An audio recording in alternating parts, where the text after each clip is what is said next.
All right, folks, we're going to get started. So please come find your seats if you haven't already.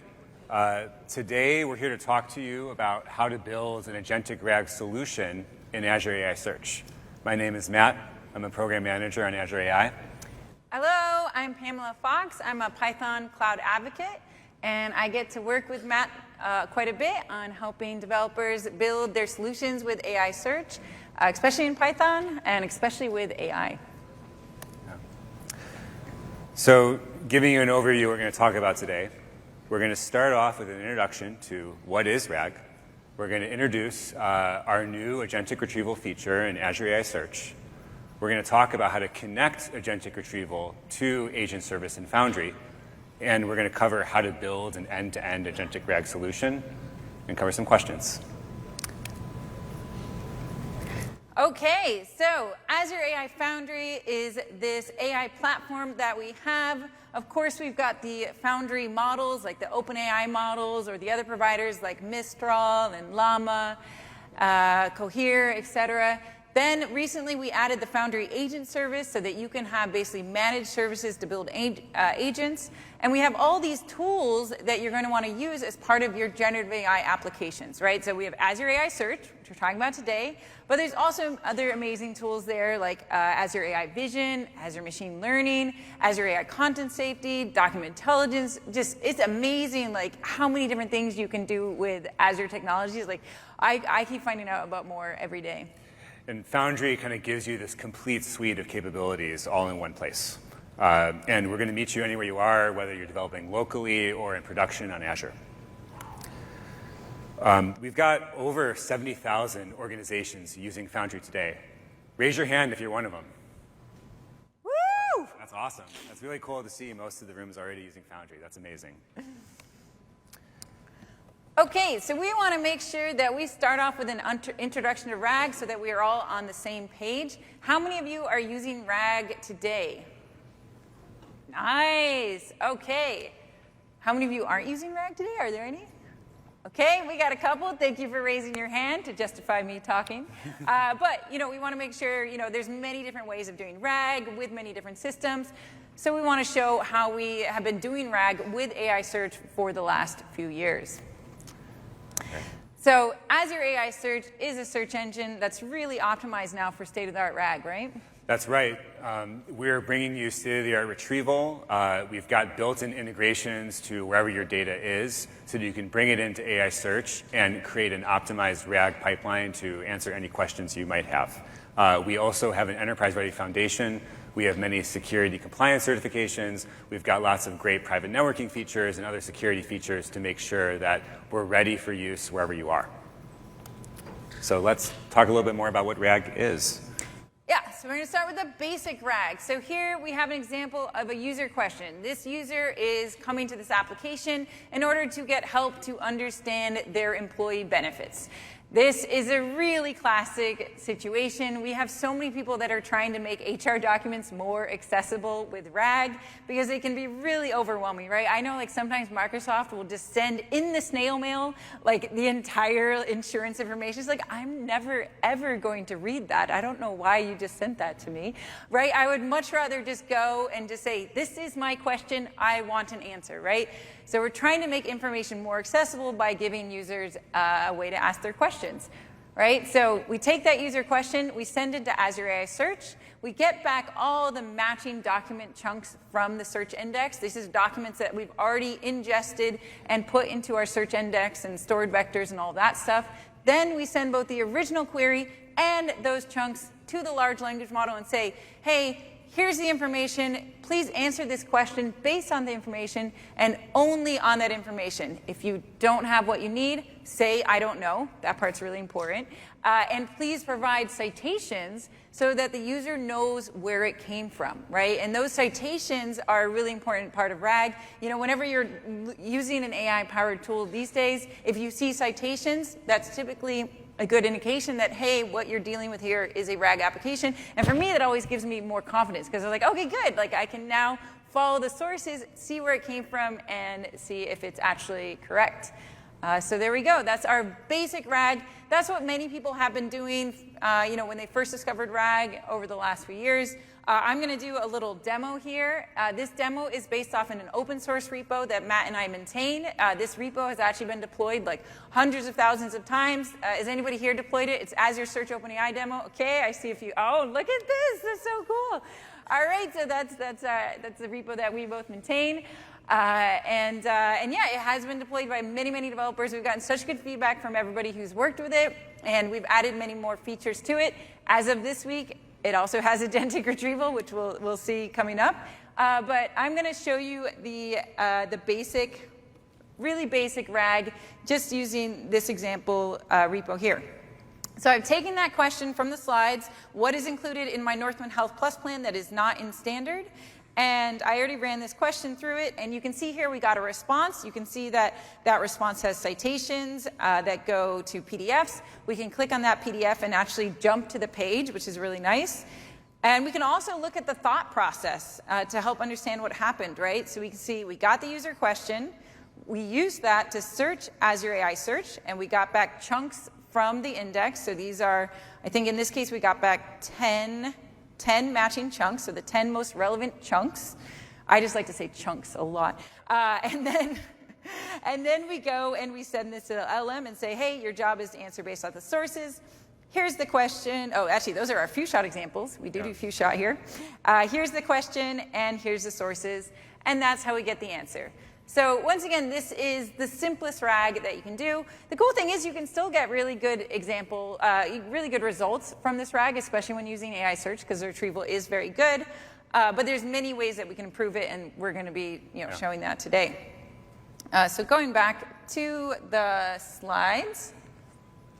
So that was already a high-quality RAG application. The components of a high-quality RAG is that you do, need a sophisticated LLM. That LLM is going to be answering the questions. The LLM needs to be very good at following instructions, right? Like if I tell the LLM, like, hey, the citations need to be in square brackets with the page number, I want the LLM to follow those instructions. I've actually tested out many small language models locally, and I can tell you that many of them do struggle with following instructions like citations. So you definitely need to follow instructions. It also needs to follow the instruction of making sure that it only answers things that it knows, right? We don't want the LLM to go off script. We want it to stick to the data. That's another reason why we tend to use the most powerful models that we can. I typically use like OpenAI GPT-4o, 4o Mini, that sort of thing. What's your favorite model now? I personally like to use GPT 4.1, and I also like to use O4 Mini. Oh yeah, you go with the reasoning. So you want to have that powerful LLM. You also need well-prepared data, right? So when we have a bunch of documents, like a bunch of HR PDFs, we take those documents, and first we have to extract all the information from that. Typically using Azure Document Intelligence, is very good at extracting information from all kinds of documents, including PowerPoint and Excel, which is really cool. And so we get that out, get it as text. Then we can split up that text. We usually do about 500 tokens per chunk based on some great research about the optimal chunk size, splitting up the sentence boundaries. We got those nice chunks, and then we vectorize those chunks, and we store them in the search index. So there we've got our well-prepared data in the search index ready to be searched. And then finally, that brings us to the search. So for the search, we need to have a hybrid search approach. So that means we want vectors, we want keywords, we want them merged together really nicely. And we're going to break that down now. So here is the classic search pipeline. This has already been possible in AI search for the last 2 or 3 years, right? That's right. We've continually to improve the Azure Search Query pipeline by adding new functionality. When Azure Search was first created, we started off with just keyword search. And over time, we've improved our functionality. We added vector search a couple years ago. We recently added query writing functionality. We added re-ranking. So over time, the Azure Search Query pipeline has accrued new technology that makes your results even better. Mm-hmm. And so when we do this search, we have what we call the L1 phase and the L2 phase. So in the L1 phase, we can first do the query writing. Then in parallel, actually, we'll do the keyword search and vector search. Then we'll merge those results together, and that's what we call hybrid search. And then take those merged results, send them over to the L2 phase, and that uses a re-ranking model. So we're actually going to break this down even further. So here's the query writing. You want to talk about this? Yeah, so let's talk about query writing. So the goal of the query writing phase is to take an initial query in from the user and paraphrase it so that we get a different variety of words we're searching. So for this query, what underwater activities can I do in the Bahamas? We're actually going to paraphrase it. Language models are pretty smart. They know a lot of synonyms to common words. For example, like out of the box, it knows, hey, snorkeling and diving in the Bahamas are also underwater activities. The goal of the query writing phase is to expand your query so you can find better matches in your search. Now, why do we need this if we're going to have vector search? That's a great question. Keyword and vector search are fundamentally different, and I'm going to talk a little bit about how text search works to illustrate why. So for a very long time, the state-of-the-art in search technology was based off keywords using a technology called BM25. Essentially, what BM25 search does is it creates a representation of your documents in the form of an inverted index.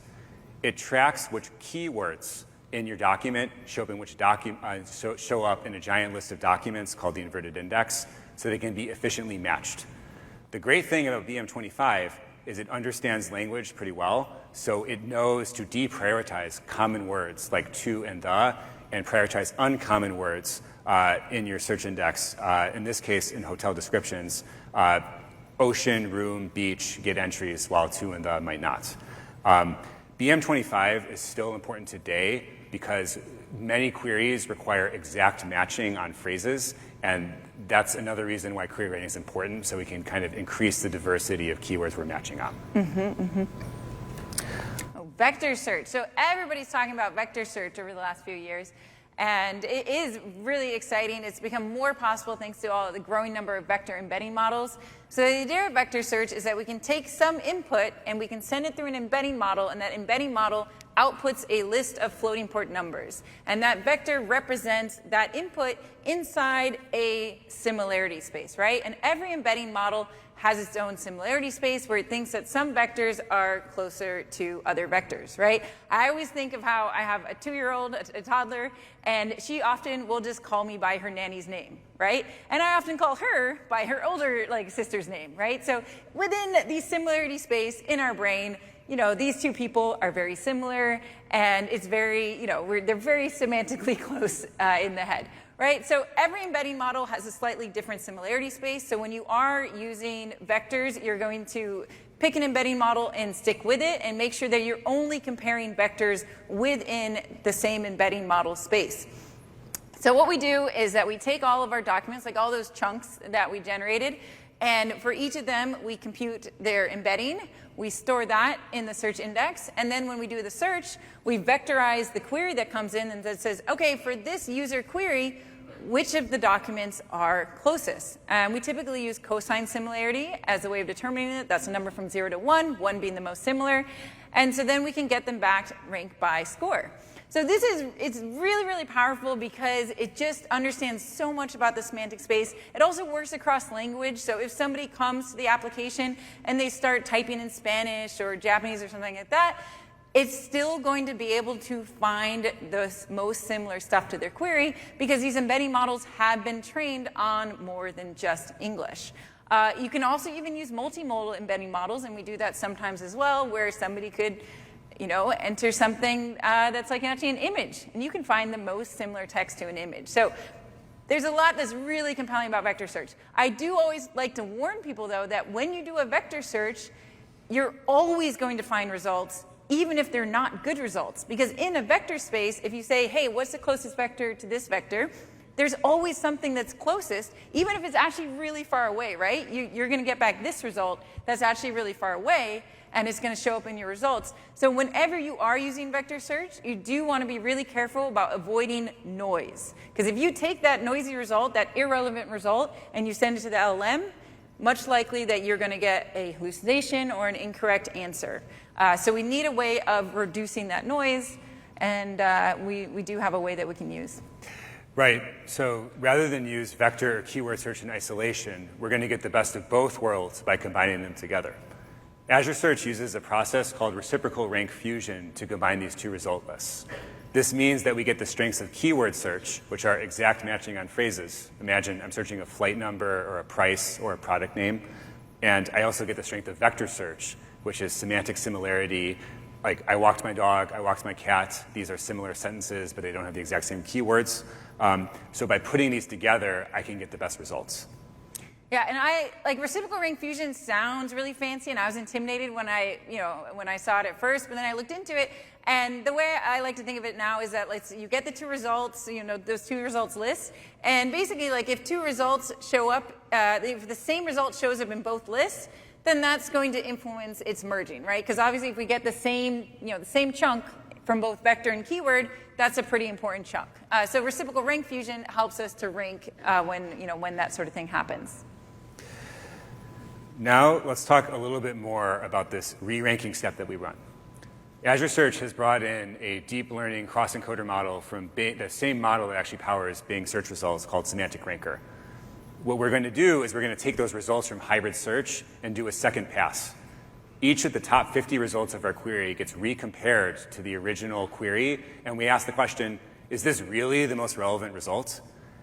We are going to actually use an example here to illustrate what I mean. Vector search and text search are pretty good, and they bring back great results for the query toddler-friendly movies about cats. However, in this case, the order of the results is not optimal. If I've watched The Aristocats, it's a movie about dancing cats, so I would put that one first. Semantic Ranker also agrees. It's important to note that we can't re-rank stuff that's not in the top 50 results, so it's really important to still use hybrid search, but Semantic Ranker kind of adjusts the final ranking of these results. Another useful thing Semantic Ranker does is it actually normalizes the score of our results. We've used human labeling and judgment to basically train a model that makes a call on the relevance of a document to a query. If we assign the score 0 to a document, that means that it's completely irrelevant and shouldn't be shown in the top results. If we assign a 4, that means it's really good and we should definitely show in the top results. By kind of changing our scores from 0 to 4, we've kind of moved past the raw BM25 score, the raw cosine similarity score, and now we kind of have a human interpretable score that's just, is it relevant or is it not? Yeah, and so that's super helpful for getting rid of those noisy vector results that I talked about earlier, right? So I personally like to set a threshold of maybe 1.5 and say anything that gets a ranker score of less than 1.5, I'm just going to throw it out because I just don't think it's going to be relevant. Okay, so here we have the complete stack. So we're going to just walk through this example to see how it plays out for a particular query, right? So we go ahead and we ask the question, what underwater activities can I do in the Bahamas? So we get that question, and then we do both the keyword search and the vector search in parallel at the same time. So that's speedier because we can split that up and do it in parallel. And so we'll get, from the keyword results, we get scuba diving in the Bahamas. Okay, that sounds pretty good, Bahamas. From the vector search, we get scuba diving in the Caribbean, and the Bahamas is in the Caribbean. That's right. Yes, we learned this. I have never been to the Caribbean. I probably should for this example, just for this example. Do you think Microsoft will pay? Maybe. And then we also get water skiing in Seychelles. So we have these results, and then we do the reciprocal rank fusion to merge them. And so that makes a list that are merged, based on just what it saw from them and whether there were any duplicates. And then, currently at that point, scuba diving in the Caribbean is ranked at the first, right? But that's actually not the most relevant result. So then we send it to Semantic Ranker, and the Semantic Ranker says, there are questions about the Bahamas. We should rank that one about the Bahamas to the top, then have scuba diving in the Caribbean. And if I set my threshold, 1.5, and that water skiing in Seychelles, that's not in the Bahamas, that's just going to get dropped out because it's just not relevant enough to the query. So this is how it actually plays out for a particular query.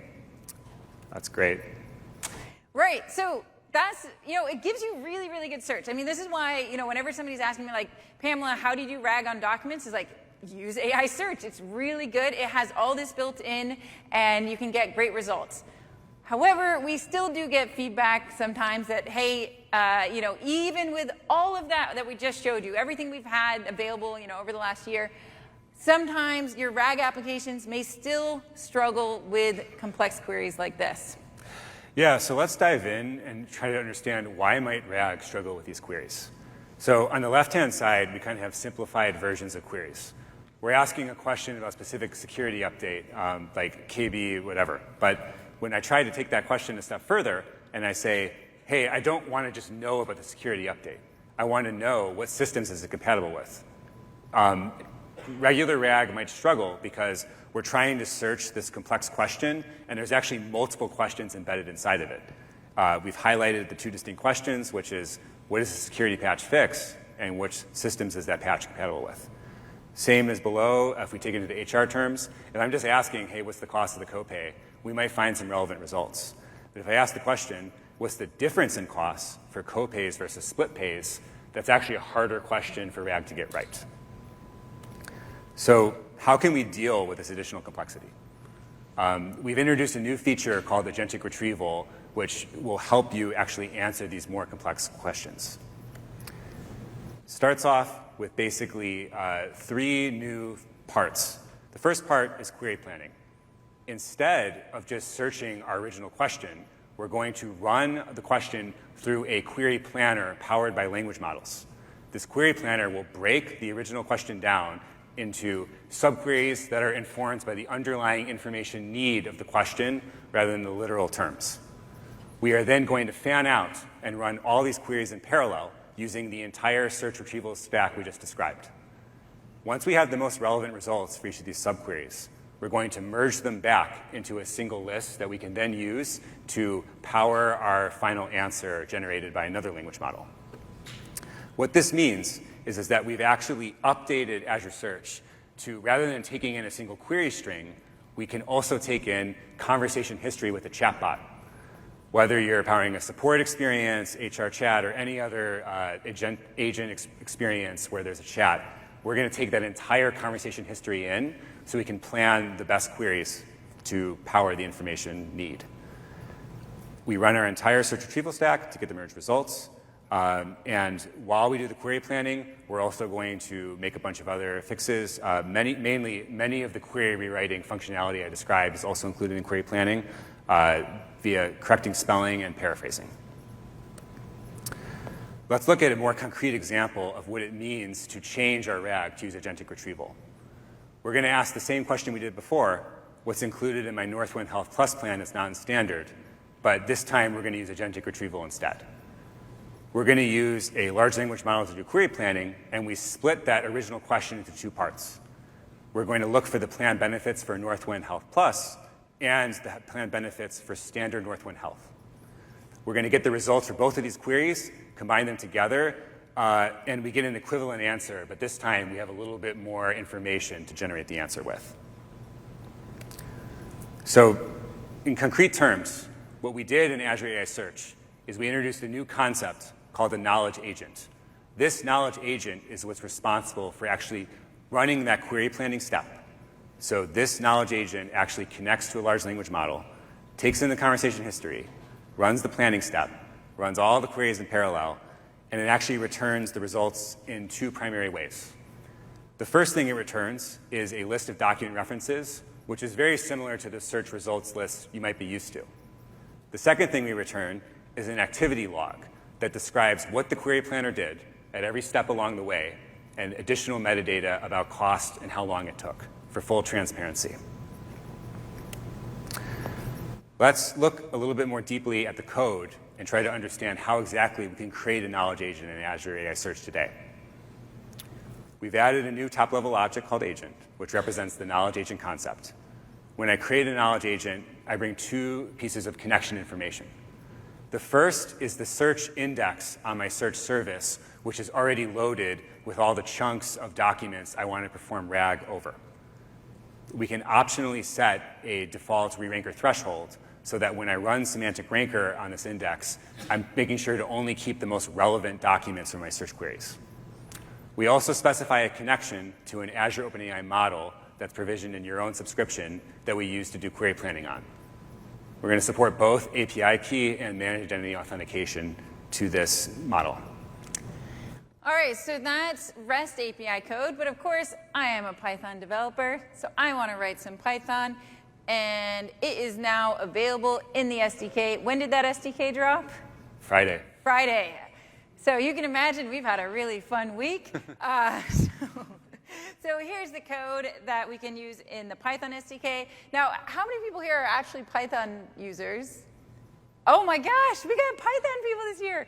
Oh, I might cry. Okay, it's just last year when I asked that question, the only person that raised their hand was my manager.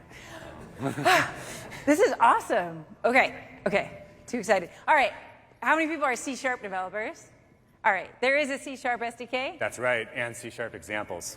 All right, very nice. And then what other languages? We got Java and JavaScript SDKs. Okay, too. so that's all the languages in the world, right? It's all the languages we have an SDK for right now. Okay. Hoping to expand that list in the future. Yeah, what should we expand it to? Any Go. We got Go on the list. Yeah, All all right. We got to make Go happen. Okay, so here we have the Python. I mean, the good news is whenever you're using the Azure SDKs, generally the code kind of looks the same across all of them. You kind of just squint and pretend. So here I'm bringing in the new knowledge agent class from the SDK. And I create a new knowledge agent. I give it a name. I connect it to a model. Here I'm using managed identity, so I don't have to pass in a key, which is how I like to roll. So we point at that Azure OpenAI model. In this case, I am using GPT-4o Mini, but we can use other ones as well. What do you like for this one? You can bring GPT 4.1, 4.1 Mini, 4.1 Nano, 4.0, 4.0 Mini. Woo. Okay, and then we point at our target index, so I identify it by name, and I can set that default re-ranker threshold. Then we connect with our search index client and say create or update agent, and then that creates an agent that now lives inside the search service that we can use at any time. That's absolutely right. Now let's switch back and let's dive a little deeper into the query planning aspect of agentic retrieval. Remember I said that we take the entire conversation history in from the user now, rather than just a single query string. The reason we do this is that the last message in the conversation is typically another question, but that question might not be fully qualified. In this example, the user has already asked questions about Northwind Health Plus and talked about standard, and the last question actually only talks about Northwind Health Plus.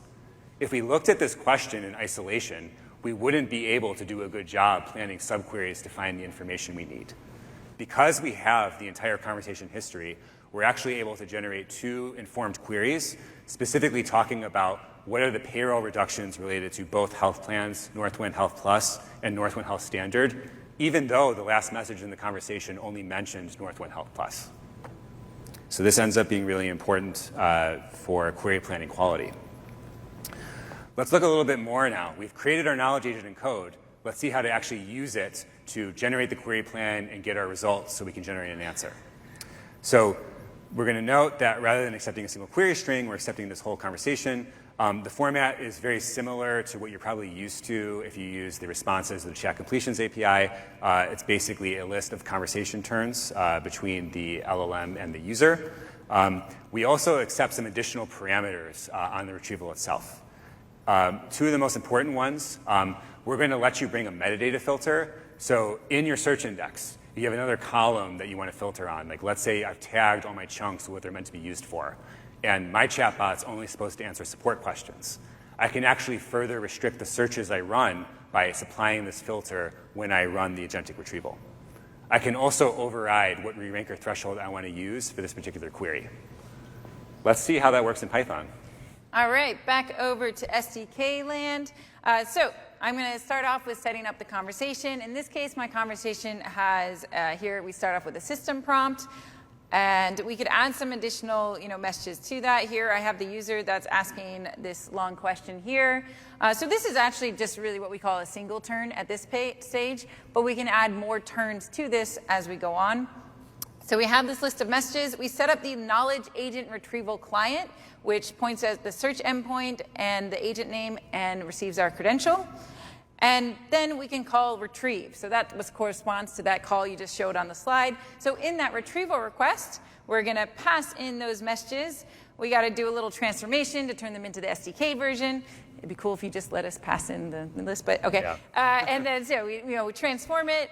We pass in those target index parameters.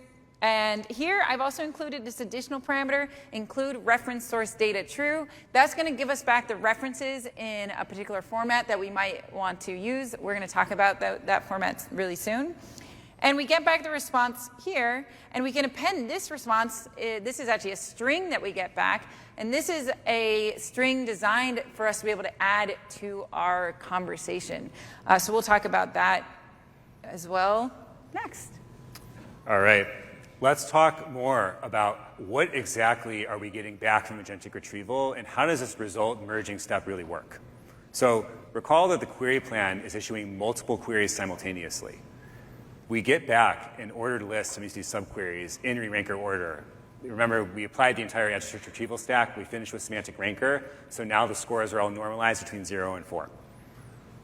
We now are going to return a references list very specifically in the order of the semantic ranker score descending. What this means is that we look at every single list of results from subqueries, and we pick the highest ranking score one, which is Northwind Health Standard Summary.pdf in this case, and we're going to put that at the top of our results list. The next most relevant document is Northwind Health Comparison with a score of 3.5, so that goes in number 2. Note that we've gotten the same result for multiple queries. In this case, we're going to pick the highest ranker score to break the tie.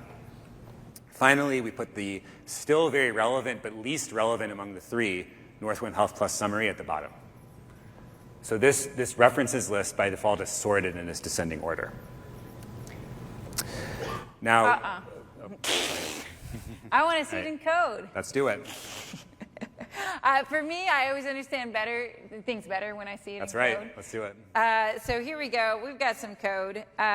So this is just looking at the references list here. So this is actually coming back as a list, and I'm just going through each of them and showing them as Python dictionaries, like an object, and so that we can see the keys and the values in it, right? That's right. So for each of the references, the first thing is activity source, and that corresponds to the activity log, right? Then we have the dot key, and that corresponds to the key in the search index. That's right. Then we have an ID. So this could be confusing. There's a dot key, there's an ID. So what's the ID? Right. So recall that we need to generate citations in our language model response so that users can trust that the response is true and they can go verify it. So every single time we run agentic retrieval, we generate a new references list. This references list is it's basically a zero-based index, and this reference ID is only valid for that particular run of agentic retrieval. So when I go to render my response in my chat experience, I use that reference ID to look up in the references list which document I'm actually citing, and then I can go fetch additional metadata about that document using the key. Yeah, I think of it as like the footnote number for this particular response, right? Exactly. This can be footnote 21 if you want to show it. That's exactly right. Then we get the actual source data, and in my case, it's showing a content field, which is the actual chunk, and then it's also showing an ID. And once again, this does depend on the search index configuration, right? That's right. The fields we return in source data directly correspond to the fields you've defined in your semantic ranker configuration. Semantic ranker only looks at specific fields in your search index, and you have full control over this. All right. You can go back to your slides. Now I got ahead of myself. I was too excited to talk about the next way you present results. So we got the references list, which is great. And the references list, by default, is sorted in this descending order by semantic ranker. Turns out that it's actually very useful to present the results in a slightly different way. Rather than absolutely sorting all the merged results by re-ranker score, instead, we're going to interleave results across different subqueries in a round-robin fashion. So this makes more sense with an example. So instead of 3.8, the most absolute highest score being on top of the list, we're actually going to put Northwind Health Plus Summary on top, even though it has a lower score. The reason for this is that it's actually the top result of the first subquery. Turns out that presenting to the language model results from all the subqueries rather than just one, even if that one subquery had absolutely higher semantic ranker scores, results in better answer generation. So when I use that response string I get from agentic retrieval to generate an answer, I get it by this interleaved order in default. Let's see what that response string actually looks like. All right, so here we are showing the response string, and interesting thing, we're calling it a string. You might look at it and say like, oh, Pamela, that looks kind of like JSON, right? So it is actually a string that has serialized JSON inside of it. That's because LLMs do understand JSON quite well. They've seen a lot of that in their training. And so by showing it as a JSON string, the LLM is able to look at it and say, oh, okay, I see what you're giving me. You're giving me a bunch of possible references. I can see the ref ID for each one. I can see the content for each one. And the LLM is able to generate very good answers. So this is basically a string that you can just directly pass to your LLM and say, hey, we got back the response. Answer based off this. You don't have to do any additional formatting. It's already been optimized for passing directly to an LLM. Because before, we've got like 10 lines of code where we'd have to go through the search results and like append the fields we wanted and then like add the IDs and all that stuff. You don't have to do that now. You can just directly use that string.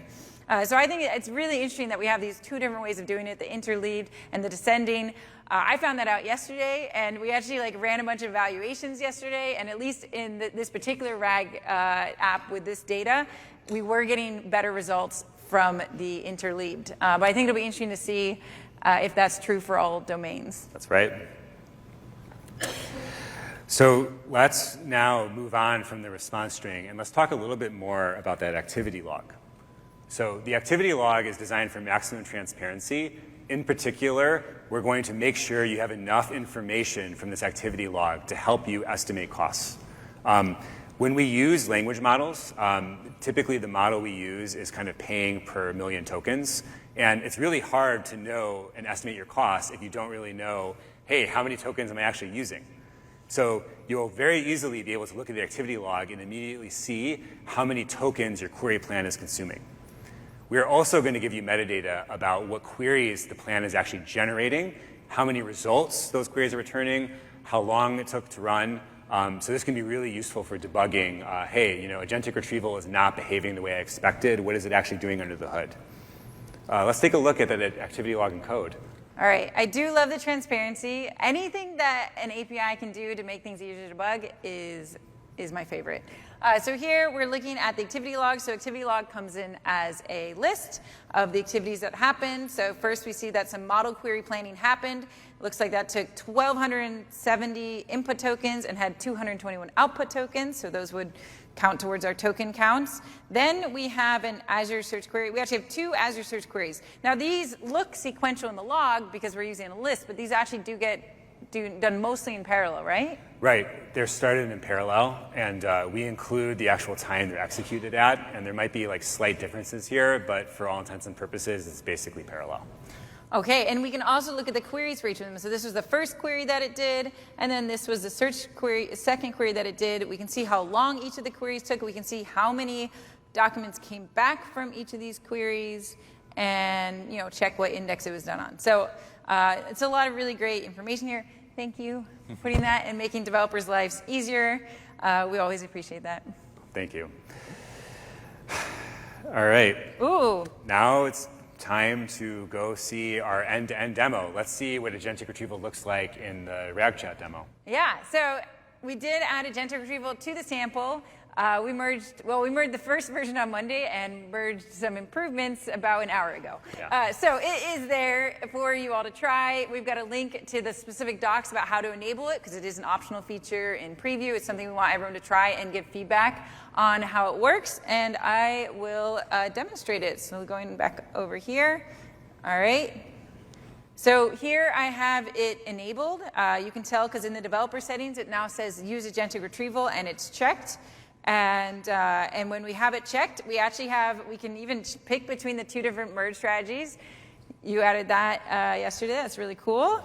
And there we go. So I asked the same question, and we get a really nice response. I think it's a little bit longer. It has more information. Generally, this is what we've seen is just more comprehensive answers. Like a lot of times the answers before were good, but maybe not comprehensive, maybe not covering as much as we want it to give. And then we can look down to the thought process just to help us understand what happened. So we can see okay, this was the question that we sent to the agent. And we can see what the agent did. It had this query breakdown here. So this is just directly from the activity log, right? So there's that count. There's the, how long it took for each of these queries. And then we get back the results and we can take a look. And for each of the results, what I think is really cool is that you can see what query was responsible for that result. So I think that's been actually really helpful when we've been trying to understand this. And there we go. So I think in this case, we got 10 results. And then we go and we send them to the LLM, and we get back our answer. So there it is, all integrated so that you can try it out in this repo, or if you already have a RAG solution, you can just take a look at how we did it and bring it into your own solution. That's great. But let's switch gears a little bit. And now let's talk about how we can combine agentic retrieval with Azure AI Foundry Agent Service so I can start building agents that do more than just answer a question and actually take action on the context that agentic retrieval provides. So a little bit more about Azure AI Foundry Agent Service. What is it? Talking to hundreds of organizations, we learned that developing secure, reliable agents rapidly requires 4 things. Number 1, we need the ability to rapidly develop and automate processes. When we create agents, we need to be able to integrate with tools, systems, and APIs to perform their actions. 2, we need to integrate with memory and knowledge connectors such as agentic retrieval. Agents need knowledge to perform their tasks, and services like AI Search are providing that knowledge. Flexible model choice. We need to make sure that when we pick a model that's actually running our agent, it's the right model for the task. More complex tasks may require reasoning models like O4 Mini. Other ones, we might be able to use GPT 4.1 or other equivalent models. And finally, enterprise readiness. Organizations have data privacy requirements, compliance requirements. Azure Foundry just checks all those boxes. So let's look a little bit more at the high level of how we're going to combine agentic retrieval with agent service. So just like before, we still need the same things for agentic retrieval. We need to bring our conversation history into agentic retrieval so we can do the query planning. We're going to do that by using agent services threads. So we're going to take the entire thread, pass it to agentic retrieval, and we're going to integrate agentic retrieval using a function tool. This is the most flexible way to bring any code you write to agents, as particularly in the tool model, where the agent decides based on the message, hey, I need to go use this tool to answer this question. So in our sample, what we're going to do is we're going to define a tool that the agent can use to get context to answer a question. So it's not just using its own internal knowledge. It's actually using your Azure Search Index to go answer the question. Now, there is a built-in search tool, right? That's right, but the built-in search tool today does not use agentic retrieval. Okay, but maybe coming soon? Coming soon. All right, so then should we check it out in code? Yep, let's do it. Okay, so here, of course, we've got Python SDK. This is the same code we saw before, just for making the knowledge agent with the search servants. So we make that knowledge agent again. Now here, we're using the Azure AI Agents SDK or Project SDK in order to create the agent. So first, I just connect to my AI project. That's what contains all my agents and models and all that stuff. I list the agents. I was debugging this a lot, so you will see a lot of agents listed here. Try not to judge, like, now you know exactly how many times I debugged it, because I made an agent every time. So we can check to see what agents we already have in our AI Foundry, and then we can make a new one, because why not? You can always have one more agent, right? That's right. So here for the agent, we have the instructions. We say, oh, you're a Q&A agent that can answer questions about employee handbook. Here's what the sources look like, and if you don't have the answer, say you don't know. So we create that agent, we pass in the model that we're going to use, and this is a model living inside the Foundry. So importantly, this is not necessarily the same model as what you're using for the AI search knowledge agent, right? It could be the same model, but you might decide that you get better performance. You always want to pick the right model for the right task, right? So you can decide independently which model are you going to use for your AI search agent that's going to answer the question, and which model are you going to use for that knowledge agent that's going to do that query planning. Mm-hmm. So now you have even more model decisions to make in life, right? That's what we wanted, more model selection decisions. But we can help you. I think we have some stats about it. Yeah. So then we have an agent name. We've got the instructions. So we create that. Then we're using the function tool, right? So since we don't have a built-in tool for that, no worries, we can make a function tool. I actually prefer using function tools anyway. So here, because then I have control, and I'm like a control freak. So here we go. We create our function tool, and in that function tool, we're going to give it this function here and say, hey, this is your retrieval function, returns a string. And here we're going to get the messages from the agent's thread based off the thread ID. And in this case, we're just going to take the last 5 messages, maybe that's to save token count, right? We can decide whether we're going to pass in the whole conversation or. Yeah, in this example, we're taking the last 5 messages in the conversation. You have full control over which strategy you use to pass your thread history to agentic retrieval. Maybe you summarize the conversation, maybe you pass the entire conversation history. It's just in this case, we happen to say, hey, just take the last 5. So we got that last 5, and then just like before, using the Search SDK, we send it to the knowledge agent and say, here's those last 5 messages, here's my target index params, give me the best response. We get back that response. In this case, we're using that grounding response string that has the interleaved results that works so well. And we're going to return that to the Azure AI Foundry agent. And so this is how we set up the function tool. We pass it, the reference to the function. We add that to the agent, and we enable the agent to call that function. Then we start a chat with the agent. So with the agent, we say, OK, we're creating a new message with this thread. Now the user is trying to decide on a health benefit because they're thinking about having a baby. This is based off my real life. I already had the baby. Don't worry. I made my decision. So then we take that information and we send it to the agent and say, OK, agent, here's the user's question. Here are your tools. Go ahead and do your thing. Answer that. And we could even pass in more tools here, right? Because the whole thing with an agent is that we could give it multiple tools. So here we've got the agentic retrieval tool. If we had other tools like Bing grounding, we could also use that here. And then we get back the response, and we can see the response that comes from the agent. We got a cost comparison, coverage differences, things specific to maternity and baby, and a lot of references, which is awesome. And we can still get all that debugging information out because we have access to all of this locally if we want to get it. So we can look at that activity log. We can see all the queries that it did. It actually did quite a few, so many that I have to open in a text editor. So we can see it did 1, 2, 3 queries here. OK, it did 3 queries. And you can actually control the number of subqueries, right? Yeah, we have a parameter. Very specifically, we control the maximum amount of documents that go into the re-ranker. Because only 50 documents per query are re-ranked, effectively, this is how we do it. So you just multiply the number of queries you want by 50, and that's the maximum amount of documents you allow. And then we can continue the conversation, right? Because they're saying a big benefit of this is to incorporate conversation context. This is very real. Would the plans cover an ambulance ride to the hospital in case the baby comes fast? Which they always do when they're the second one. So we want to find out, continuing this conversation. And luckily, it's got all that context before where it understands that I'm asking about these various health insurance plans. I pass that in, pass in the same tools. And it says, it gives me my information and to help me decide whether I am going to need the Health Plus plan or the Health Standard plan to get me there quickly. And once again, we can look at those results. So there we go, end-to-end with Azure AI agents. That's actually a really nice experience with all the managing the threads and being able to, it's like, what I really like is just being able to add on another tool. It's like, if I want to be able to get stuff from Bing or from some other file store, I can just add that on. That's awesome. So let's talk a little bit about how we evaluated agentic retrieval. How do we know that agentic retrieval is actually doing a better job than regular RAG? In our evaluations, our key takeaway is this.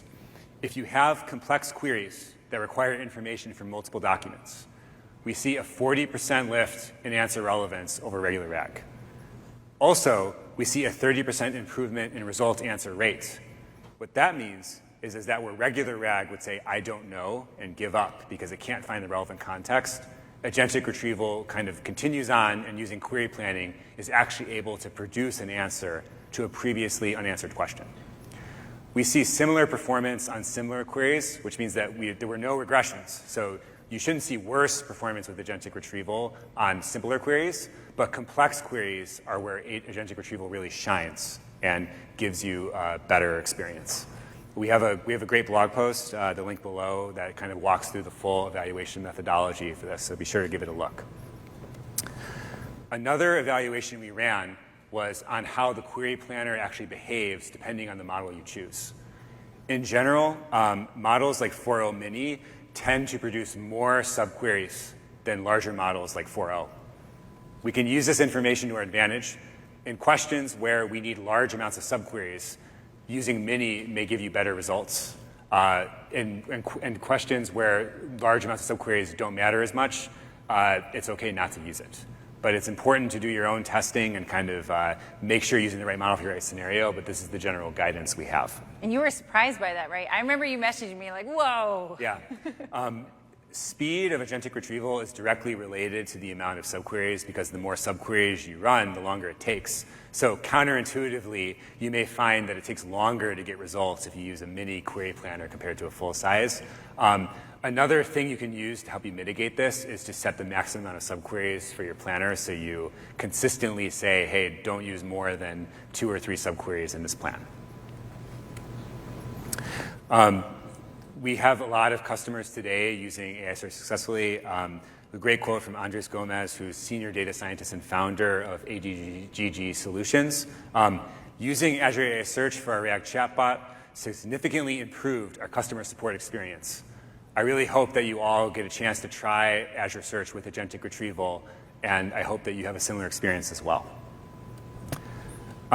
So just kind of wrapping up, we covered a lot today. We covered what is RAG, we covered agentic retrieval, and we covered how to integrate it with Foundry. The good news is we have a lot of great resources to help you kind of continue on your journey. Yeah, you can get started with Azure AI Search. Check out all the documentation there. You can start with agentic retrieval, and it is free to start, right? Almost. We are giving away the re-ranking portion of agentic retrieval for free for now. Query planning, you will have to pay token costs on your Azure OpenAI model, but the semantic ranking portion right now is free. Yes. Nice. And the 2 samples that I showed, those are linked from the slides. And of course, the repo that has everything, that's just akka.ms/ragchat. And then we also have a Learn course that you can use to really go through and get a structured tutorial about how to create generative AI solutions. So you can grab all those links. I'll also post these slides on the Build site, actually. You'll be able to go to the Build site, grab the slides from there, and also grab the recording once it's available so that you can rewatch your favorite parts. Yeah, that's awesome. And we're nearing the end of Build. We have like a day and a half left. So most of our sessions about agentic RAG have already happened. We do have a lab coming up. Is anybody here coming to the lab that's in the afternoon? A couple people, okay? I think it's sold out, but you could always try to get in and sneak in. So we have that coming up. But also all of the sessions that happened before, like one with Pablo, another with Ben, they've been recorded, so you can check them out later. Like Ben did a really cool demo with memory. If any of you are interested in the concept of memory, I know he used Mem0 with that, which is a popular package. So all those recordings will be available on the site for you to check it out. You have a booth at the expert meetup, right? So you can go there with your AI search questions and find your friendly local expert and pepper them with questions. And there's also a survey here, just a reminder here to let us know how we did. Thank you. Your feedback is super appreciated. We have a couple of minutes for questions if anybody wants. Okay. Is it working? I think. Yes. All right. Completely unrelated to this, but I was struggling with something Postgres related. I couldn't find an answer this morning, but then I came across an article written by you, Pamela, so thank you so much. You saved my life. Yeah. Regarding this, so I've already built a RAG solution at my work. We have had it in production for about a year. We've used Postgres as the vector database and Llama hosted on Azure as the model. So how easy is it for me to integrate some of the bits and pieces from what you talked about, the knowledge agent, the re-ranking thing, and include it into my solution that has Postgres and Llama? That's a great question. So agentic retrieval today primarily is available on Azure AI Search. We're hoping in the future to expand it to include other data sources such as Postgres, but the idea would be that you would have an AI Search service that contains your RAG data, and the knowledge agent lives on AI Search, finds your most relevant data, and returns it. So it's definitely good to hear that you are interested in using this with Postgres, and that's definitely something we're looking to support in the future. All right. Thank you. Two hopefully quick ones. Any plans to incorporate some or all of this functionality into semantic kernel memory? That's a great question. So Azure AI Search has a semantic kernel connector. That connector today does not support agentic retrieval, but that's definitely a good idea, and it should be on our roadmap. Absolutely. Okay. Is your or Microsoft's recommendation to chunk your own documents? So Azure AI Search offers an integrated chunking pipeline that will do some of this for you. Depending on your scenario, you may want to customize that with your own chunking logic, but we provide built-in chunkers for many data sources. Okay. Thank you. Welcome. Hi there. Thank you. That was a great demonstration. The takeaway for me is something I'm trying to frame for others back where I work. Am I going to see greater accuracy to the level of no hallucination? Is that the takeaway of framing? Or is it just so much better you'll never want to use another path if accuracy is your use case? Oh, this is a good question. That's why I always recommend doing evaluations. Like the repo that I showed, we do have an evaluation kind of pipeline built into it so that you can tweak some parameters, run the evaluations. We ran like 10 different evaluations yesterday as we were exploring it, like comparing between different top amounts and descending, interleaved, et cetera. We didn't get to 100% in any of those, right? Like kind of what we consider like 100% groundedness and relevance. There's pretty much always room to improve. For me, I don't actually think that hallucinations are necessarily the biggest issue. For me, it's more about partial versus complete responses. I mean, I think it helps with both. So in general, what you really need to do for RAG in production is to make sure it's well-grounded. Where agentic retrieval helps is it makes your answers have more context. I think it's still possible to find edges where it won't do a good job, and that's why evaluation is so important. The tests we ran are mostly focused on these more complex queries where you probably are seeing ungrounded or unsupported responses today, if you see any responses at all. Just one really quick. MMLU benchmarks, are you going to see stuff coming in that space regarding this? So our benchmarks are primarily conducted on data sets we've collected over time that represent like enterprise use cases. We can definitely look into MLU, but like that particular benchmark, we probably won't update in the short term. Thank you. Thank you. With the 40% in accuracy improvements, are you seeing similar increases in token consumption as well? That's a great question. So what I can tell you right now is that yes, agentic retrieval will use more tokens because you have more context. Those relevance gains are primarily coming from better sources. So where RAG might have said, I don't know, it also may not have consumed any tokens because the context was empty. So now it's full. So I would definitely say token usage, you should plan on that being increased. Thank you. Okay, I wrote down several, but I'll go to the experts for most of them. Right now we're using, at my job, multi-query retrieval. We actually have several steps where we route to a specific strategy, multi-query retrieval, dynamic queries for Cosmos, that kind of thing. And so my question is, have you seen any improvements in terms of since you're doing query rewriting within the agentic retrieval, have you seen any improvements where that's no longer necessary or where that might be canceled out? That's a great question. So agentic retrieval, as part of the planning step, it does some paraphrasing. So it's doing some aspects of query rewriting. Where query rewriting still might be relevant is in handling the conversation history. So if you remember back to the Foundry demo, we took the last 5 messages. You could imagine doing something more sophisticated where you package the conversation history in a different way. So that's where I would imagine there's still work left to do, both on Azure AI Search, but also in your use case, preparing that conversation history so agentic retrieval can generate a good plan. Yeah, we actually do that. So if you're saying feeding in that like kind of summary or like keeping track of where the conversation's at, we call it conversation context. Feeding that into agentic retrieval could yield really, really good results or just better results. It's absolutely possible that could happen, especially for very long conversations. Right, exactly, because we don't know how many volleys there's going to be, so you just keep track of that. Okay, one more, just really quick, is Model Router is in preview. Will that be available for agentic retrieval at any point in the future? That's a great question.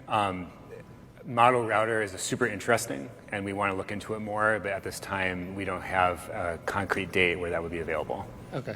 All right. And by the way, I want to add Cosmos to the agentic retrieval. He said Postgres, but I'll also add Cosmos to that. That'd be great. Yeah, no, I think in the future, we're hoping to expand the data sources, so that's absolutely one we want to look at. There's a Cosmos indexer right now, right? Could you use that? There is. So Azure AI Search has a bunch of data connectors to data sources like Cosmos, and those are definitely really promising areas for us to look into for where to federate queries to. Yeah, exactly. Okay, cool. Thank you.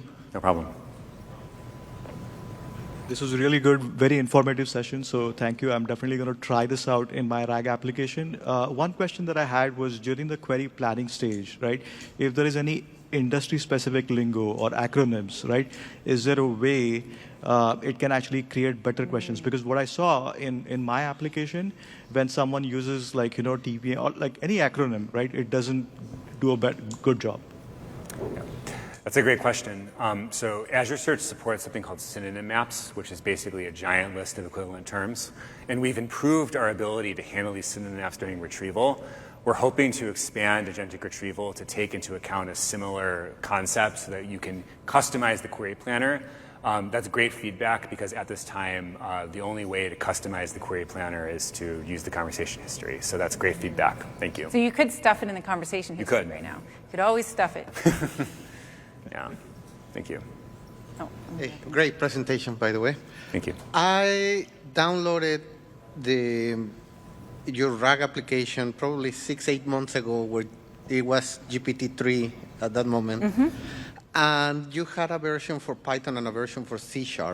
I noticed that the C# version was not accurate. Like, it's a whole world difference in quality of answers. Is there a problem with the SDK, or is there? No, yeah, so we did, because the Python sample came out first, and lots of people came to it and were really excited, and we knew that also lots of C# developers wanted, so we tried to get a team to make a C# version of the sample. However, the C# version, it's not direct one-to-one because there just hasn't been as much time to spend on it. So generally, the Python version is the most up-to-date. It does have the most features because we're just always constantly learning. So I'd have to look exactly at like where the C# sample is to see what the difference in accuracy is. Like, is it the query writing phase that they're using? Is it their particular parameters? Is it the models using? We are learning all the time. So if you do want the latest and greatest version of it, it is going to be the Python sample, just because, unfortunately, it's really hard to constantly do the same thing across like 4 different languages. Especially when most people actually seem pretty happy to put the Python one into their code base, even when they're not Python developers. So yeah, the latest and greatest is going to be Python. The C# one does not have agentic retrieval in particular, and other features as well. Okay, perfect. And for the ingestions of the documents, there is this document intelligence app or container. This document intelligence container is it like can I alter and go and modify something for including other file types? So let's see. So for our version, the Python version doesn't have a container, but it does use document intelligence. And document intelligence has support for lots of different formats. So it should just work. It should ideally work out of the board for everything that document intelligence supports. So that's PDF, HTML, DocX, PPTX, XLX, and images. So hopefully that just works. That's because it's the new version of Azure Document Intelligence. Once again, in the Python version, we are using the newest version of Document Intelligence, which does have support for all those formats. And yeah. Okay. So you do need to use the new version. They added support for those like in the last year when they changed over to the new version. All right. Awesome. Thank you so much. Yeah. Okay, I think we have to wrap it up, but we're happy to answer Last question, questions. maybe. Okay. So for a large corpus of data, we're talking about like thousands of documents, are there any benchmarks between using agentic RAG versus graph RAG and like how that compares in terms of quality of response? We got our graph RAG question. I was waiting to see when we'd get graph RAG. Yeah, that's a great question. We're super interested in graph RAG too. I think it's really cool. I would also be super interested in that benchmark, so I apologize I don't have anything for you concretely right now, but that's definitely something that we will be looking into in the future. All right, thank you. Thank you. All right, thanks everyone. Thank you.